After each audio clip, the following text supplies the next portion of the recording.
নমস্কার, মেঘলাস ডায়েরির একটি নতুন পাতায় আপনাদের স্বাগত জানাই। আজ আমরা এসেছি কালিম্পং জেলারই একটি ছোট্ট সুন্দর গ্রাম কাফেরগাঁও। কালিম্পংয়ের অফবিট টুরিস্ট স্পটগুলির মধ্যে এটি একটি। শহরের ব্যস্ত কোলাহল পরিবেশের থেকে একেবারে বিপরীত। হাতে গোনা কয়েকটি হোমস্টে রয়েছে, জনবসতি তেমন চোখে পড়ল না, এমনকি দোকানপাটও নয়। রয়েছে পাহাড়ের গায়ে গায়ে প্রচুর সবুজের ছোঁয়া, নীল আকাশ, দূরে পাহাড়, মেঘ ঝলমলে ওয়েদার থাকলে কাঞ্চনজঙ্ঘাকেও খুব সুন্দর এখান থেকে দেখা যায়। মোট কথা, এই জায়গাটি এখনো বাণিজ্যিকভাবে উন্নত হয়নি। মাঝে মধ্যে মোবাইলে নেটওয়ার্কও কাজ করছিল না। আর আমরা যে হোমস্টেতে ছিলাম সেখানে ওয়াইফাই ছিল, কিন্তু সেটা কাজ করছিল না, জানি না কেন। তারপর হঠাৎ আবার লোডশেডিংও হয়ে যাচ্ছিল। তখন তো ব্যাপারটা আরও অন্যরকম হয়েছিল।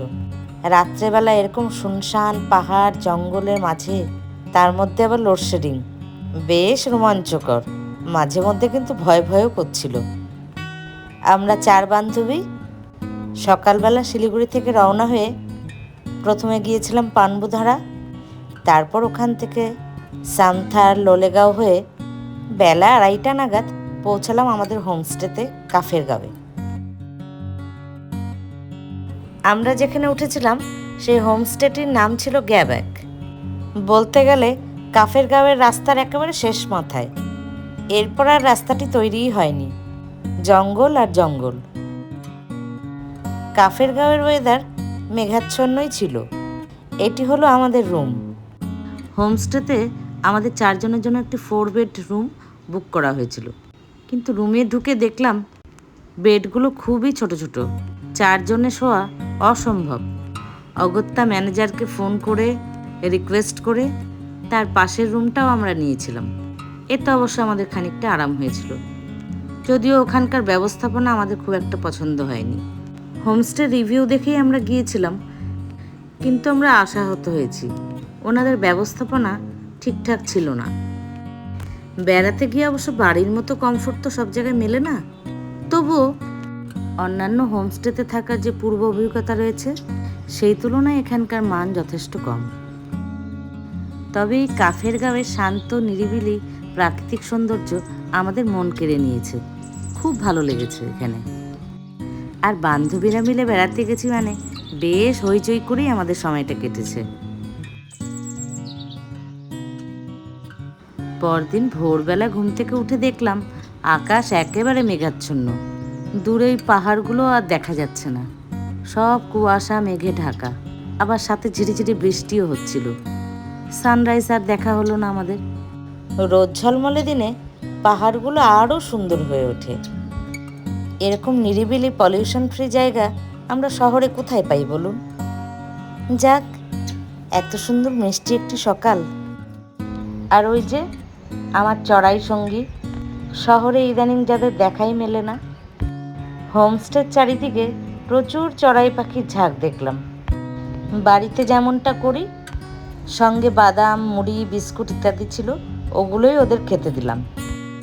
দূর থেকে বসে ওদের কীর্তিকলাপ দেখছিলাম। মাঝে মধ্যে উড়ে উড়ে এসে সেই খাবারগুলো মুখে নিয়ে টুক করে পালিয়ে যাচ্ছিল। কি যে ভালো লাগে এসব দেখতে।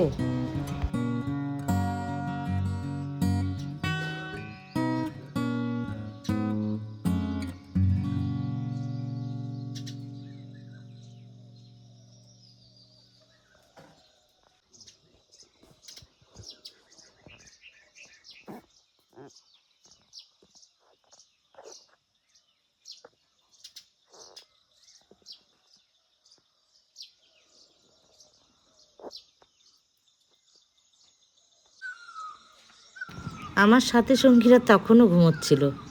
আমার তো ঘরে মন বসছিলই না।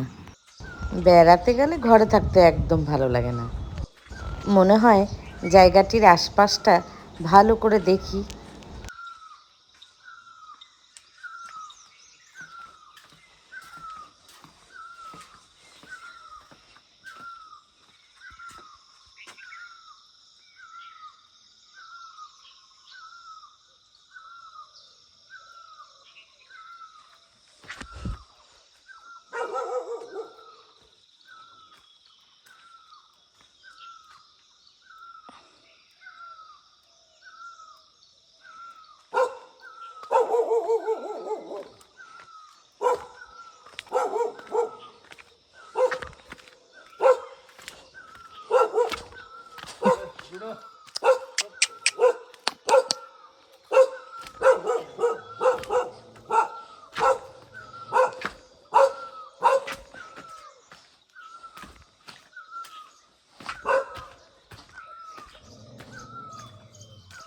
কি হচ্ছে?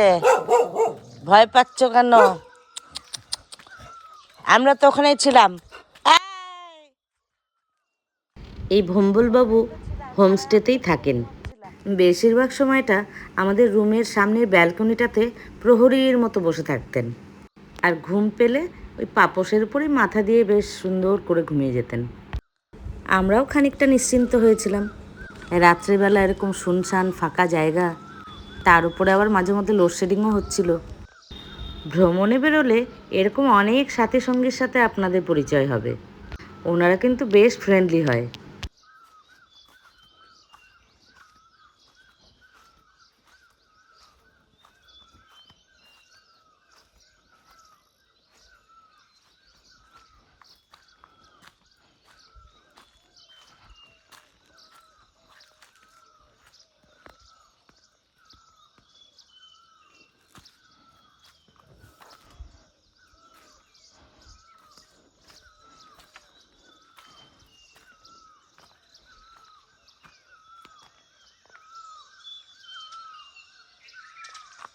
কাফের গাঁও একটি একদম নিরিবিলি শান্ত পরিবেশ। কাফের গাঁও, আর এটা আমাদের হোমস্টে গ্যাওয়াক। সকালটা একদম নিস্তব্ধ, এমন একটা জায়গায় রয়েছি মানে কিছুই নেই। এই রাস্তাটাও যাকে বলে একদম প্রকৃতির কোলে থাকা।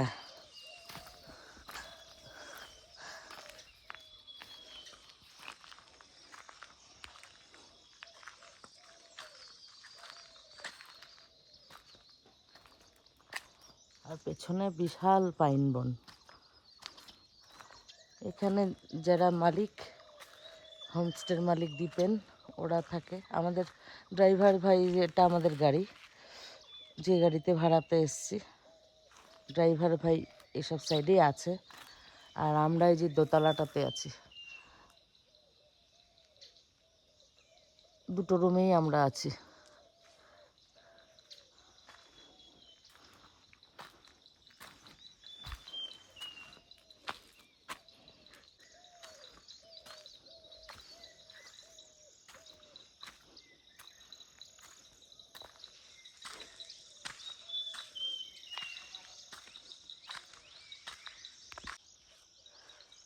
এখন সকাল প্রায় 5:30।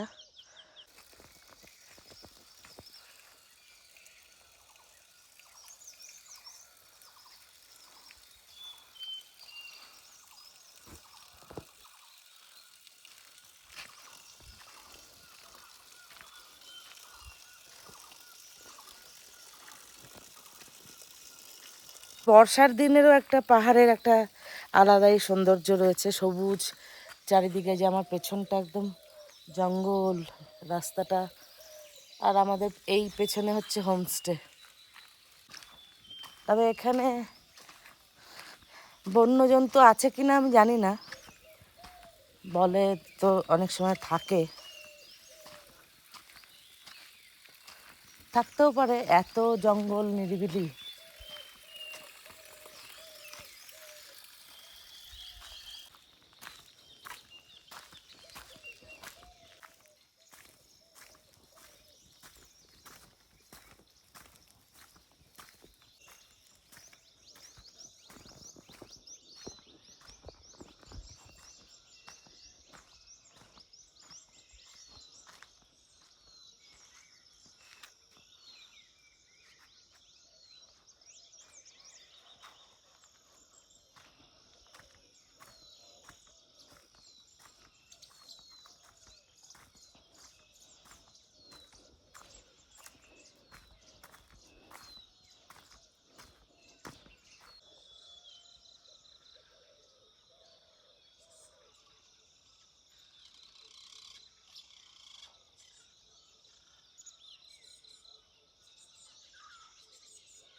ভিডিওতে ব্যাকগ্রাউন্ড মিউজিকটা শুনেছেন? একেবারে নিঝুম পরিবেশ, আর সাথে কত রকমের পাখির কলতান।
আমরা যেখানে রয়েছি গুটি কয়েক পরিবারই বসবাস করেন দেখলাম। রাস্তাঘাট একেবারেই জনমানব শূন্য। লোলেগাঁওয়ের পর দোকানপাটও তেমন চোখে পড়ল না।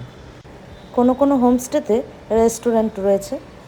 ওনাদের মুখেই শুনলাম প্রয়োজনীয় সামগ্রী লাভা বাজার, শিলিগুড়ি, মালবাজার, কালিম্পং স্থানীয় হাট থেকে নিয়ে আসেন। এখানে ওনারা শাকসবজি চাষাবাদ করেন, তাছাড়া পোলট্রি ফার্ম, এছাড়াও বাড়িতে গরু, ছাগল, শুয়োর ইত্যাদি লালন পালন করেন। ওই যে দূরে পাহাড়ের গায়ে বাস ত্রিপল দিয়ে একটি ঘর, ওখানে দেখলাম গরু রাখা রয়েছে, সম্ভবত ওটা গোয়াল ঘর। হোমস্টের কাছেই একটা সরকারি স্বাস্থ্যকেন্দ্রও রয়েছে। সম্ভবত ওখানে মহিলা শিশুদের টিকাকরণ করা হয়, ওষুধপত্রও হয়তো দেওয়া হয়। তবে যখন আমি দেখেছিলাম ওটা বন্ধই ছিল।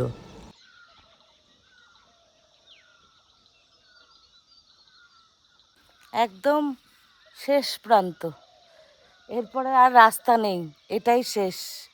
আমরা একটা ছোট্ট হোমস্টেতে এসেছি। ওপর দিকে রাস্তাটা এদিক দিয়ে চলে যেয়ে উপরে আরও বেশ কিছু হোমস্টে আছে।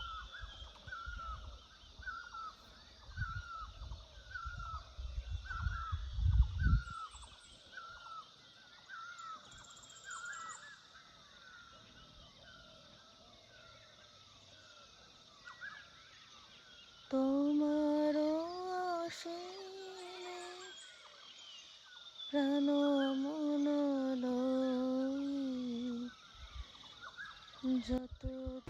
যখনই কোথাও বেড়াতে যাই কত কত যে ছবি ভিডিও সব ক্যামেরাবন্দি করে নিয়ে আসি।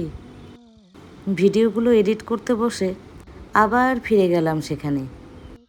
খুব স্বল্প সময়ের জন্যই তো বেড়াতে যাই, তবুও জায়গাগুলো খুব আপন মনে হয়। আবার কবে যাওয়া হবে জানি না। মনে হচ্ছে একটা দৃশ্যও আমি কাটবো না। তাতে যদি ভিডিওটা আমার বড় হয়ে যায় তো হোক, এগুলো আমার সুন্দর স্মৃতি হয়ে থাকবে।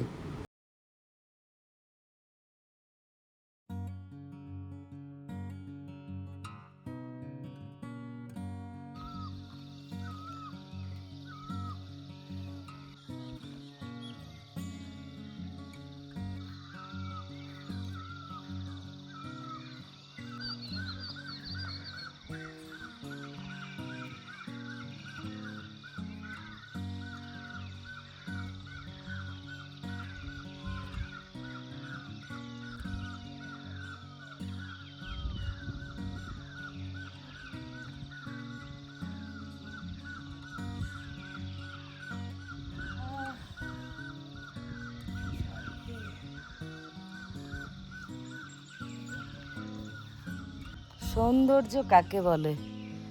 আকাশে মেঘ করেছে আর পেছনে মেঘগুলো একদম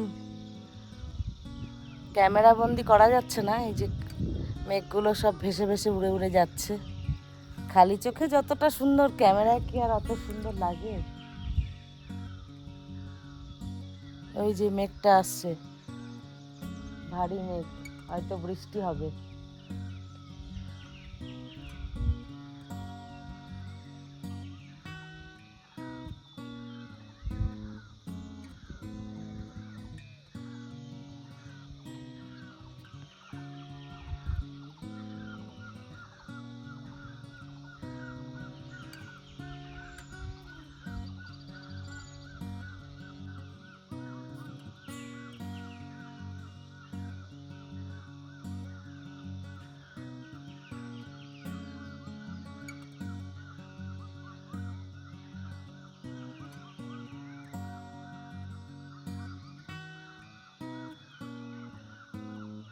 দেখতে আমার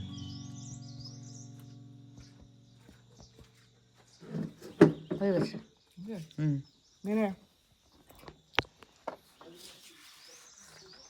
আমি বাদ দিলাম, ওকে তুলে দে তুলে দে। আমরা ছবি তুলে দেবো, চা পা কাপে। এই যে এরকম করে এক এক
গুড মর্নিং।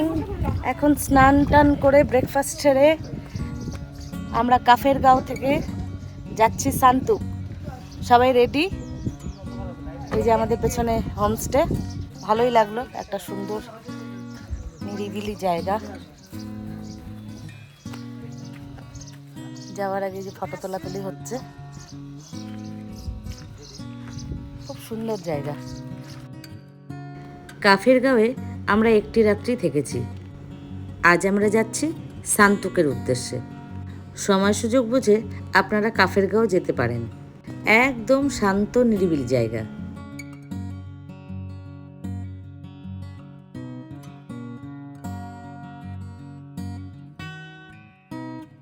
আজকের ভিডিওটি তাহলে এখানেই শেষ করছি। ভিডিওটি কেমন লাগলো অবশ্যই কমেন্ট করে জানাবেন। সবাই খুব ভালো থাকবেন, সুস্থ থাকবেন। দেখা হবে এর পরবর্তী সান্তুক ভ্রমণের কিছু সুন্দর মুহূর্ত নিয়ে। ততক্ষণের জন্য টাটা।